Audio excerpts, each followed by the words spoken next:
네, 김법선입니다. 가톨릭대 파이널 2017년도 모의 문제 쓴 거 첨삭하도록 하겠습니다. 가톨릭대는 답이 딱딱 떨어지니까 정확하게 딱 쓰는 게 1차적으로 중요하고, 그 다음에 시험 시간이 길어요. 그러니까 어떻게 하면 점수를 조금 더 딸까, 이걸 고민을 좀 하셔야 됩니다.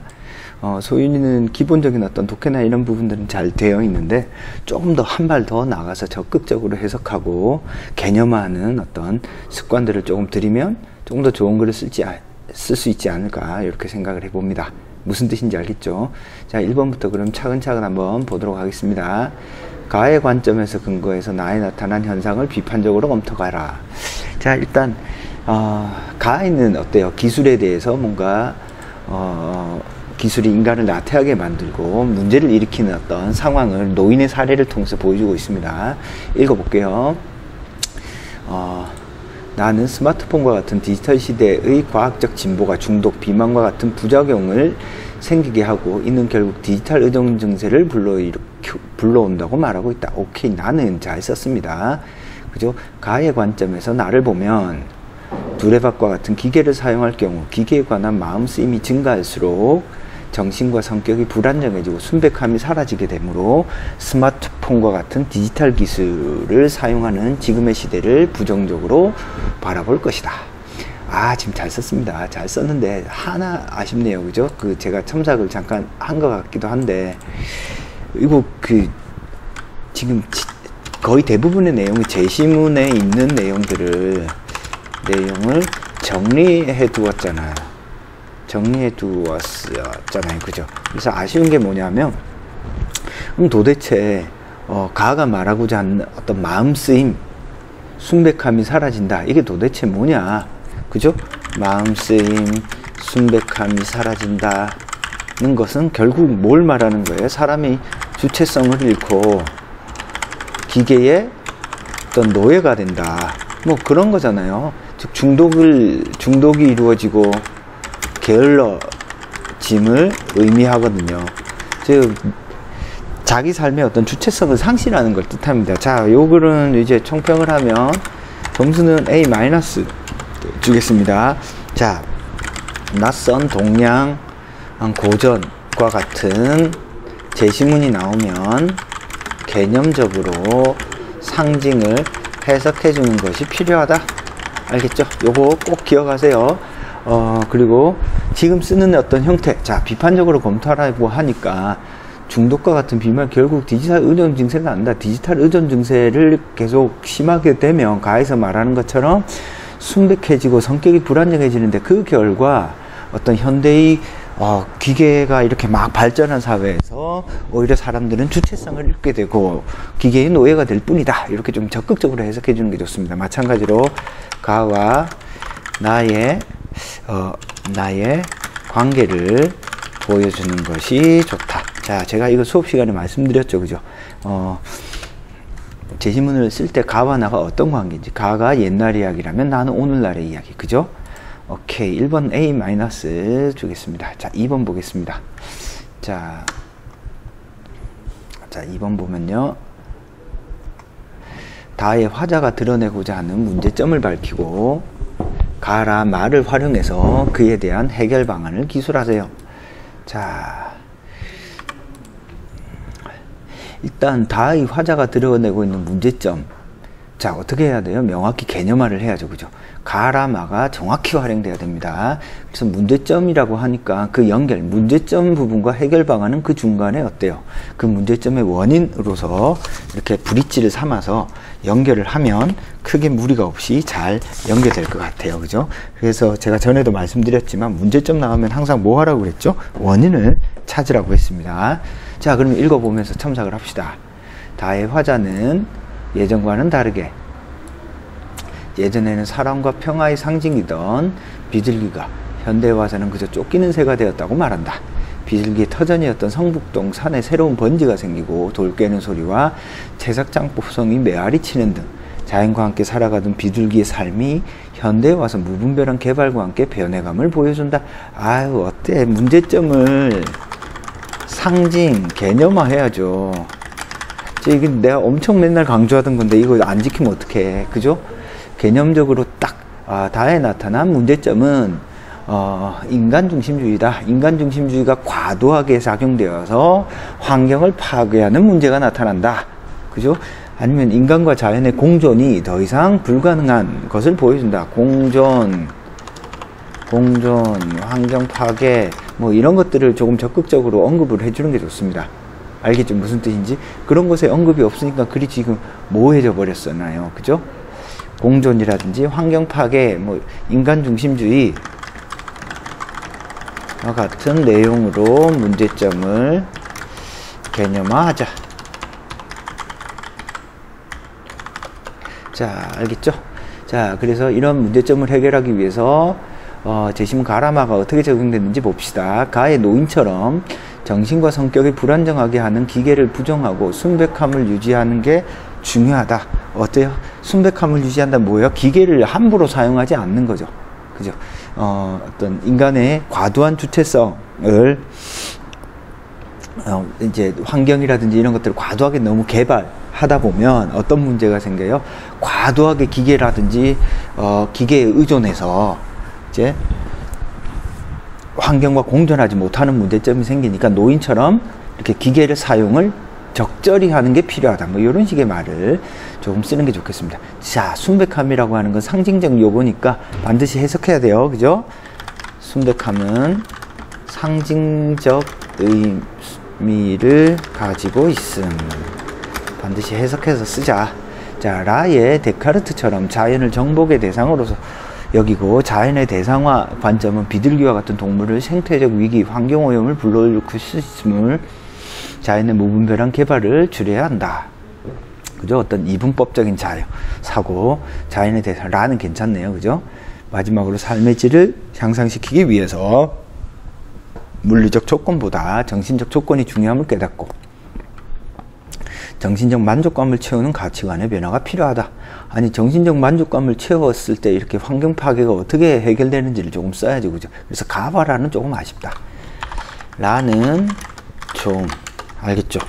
가와 마지막이 마죠. 그죠? 마. 그죠? 마의 어떤 해결 방안은 문제점과 적절하게 호응을 이루고 있지 못함. 자, 보세요. 앞부분에서 문제점을 잡았으면 딱 요 마지막을 읽었을 때 이 문제점을 해결하는구나 이런 느낌이 나야 될 거 아니에요.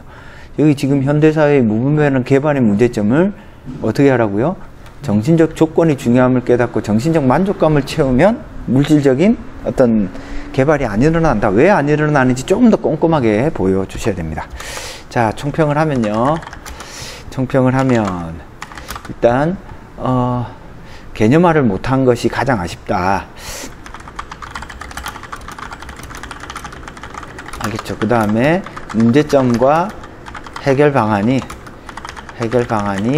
논리적으로 연결되어야 한다. 문제점을 조금 두리뭉실하게 잡으니까 좀 아쉽죠. 그죠? 그래서 요거는 B뿔 주겠습니다. B뿔. 자, 1번은 A- 줄 수 있습니다. 그죠? 2번은 B뿔. 조금 아쉽다는 뜻입니다. 그래서 항상 글을 쓸 때 글을 쓰는데 급급하지 말고 어떻게 해서 점수를 딸까를 좀 더 고민을 하셔야 돼요. 자, 그 다음에 3번 보겠습니다. 바는 부유한 나라가 약소국에 원조를 제공하는 이유에 관해 설명하고 있다. 사의 화자는 바에 제시된 내용에 대해 어떤 평가를 내릴지 서술하시오. 자, 이거는 어떤 평가를 내리는 게 정확히 논리적으로 타당성을 딱 가져야 되잖아요. 그죠? 논리적 타당성만 잘 갖추고 있으면 되니까 그 타당성이 있냐 없냐 그걸 중심으로 한번 읽어보도록 하겠습니다. 바는 부유한 나라가 빈곤으로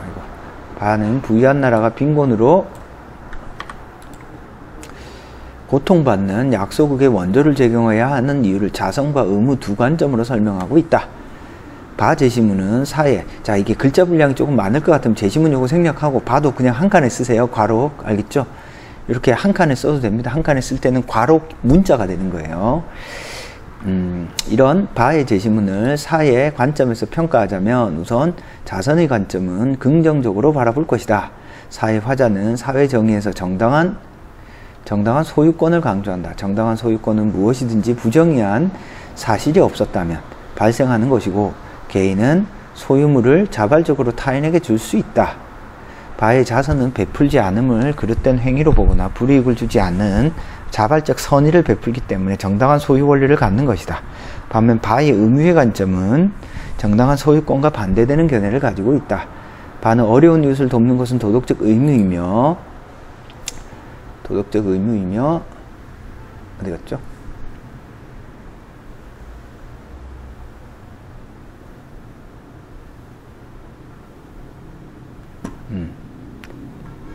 도덕적 의미이며 당연한 일이고 부유한 나라는 부당한 대우를 받았으므로 빈곤한 나라를 책임져야 한다고 말한다. 하지만 공정한 분배라는 명분으로 국가는 자원의 분배 과정에 개입할 수 없고 이는 정당한 소유권을 침해하는 부정의한 이름으로 옳지 않다고 볼 수 있다.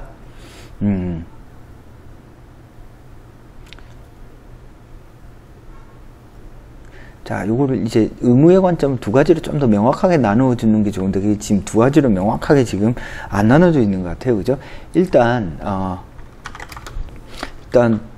자선과 의무의 관점에서 나눈 것은 좋다. 그죠? 이건 정확히 바에서 나타난 어떤 부유한 나라가 빈곤에 고통받는 국가들을 이렇게 배려할 때 자선과 어떤 의무의 관점을 해서 설명을 하고 있습니다.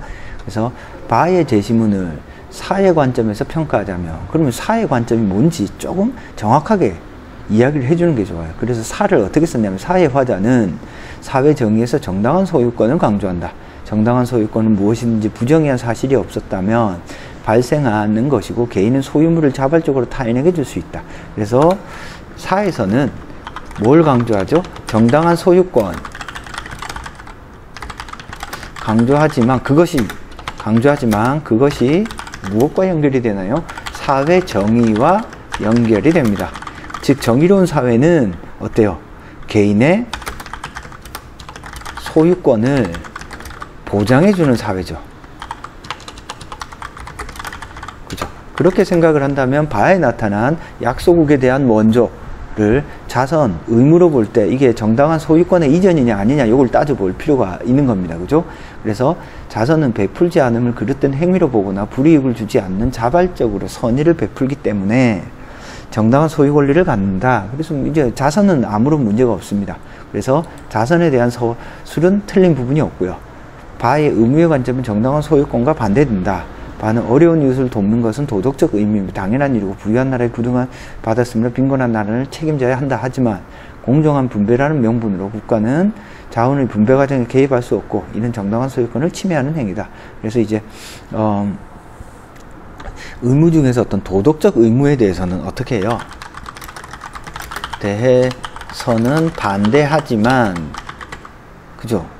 도덕적 의무에 대해서는 반대를 하지만 어떤 강대국, 선진국들이 어떤 약소국을 착취한 결과 부유국이 됐다면 착취의 결과로 부를 획득한 것이라면 정당한 소유로 인정될 수 없죠. 따라서 요거는 어때요? 그냥 당연히 보상을 해야 되는 겁니다. 그죠? 부당한 방법으로 얻은 거니까. 그래서 이 지금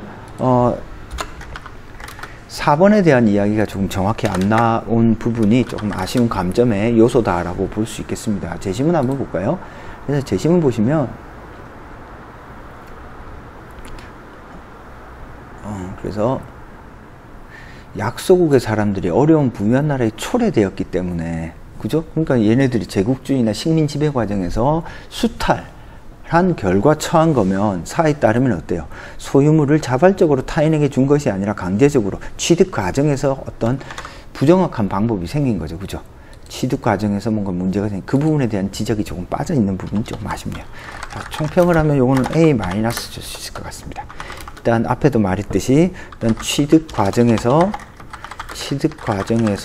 어떤 부정의한 방법으로 선진국이 부를 획득한 경우를 명확하게 구별해서 글을 써 주셔야 한다. 그래서 그 부분 조금 아쉽네요. 그죠? 그 다음에 기본적인 서술은 좋다.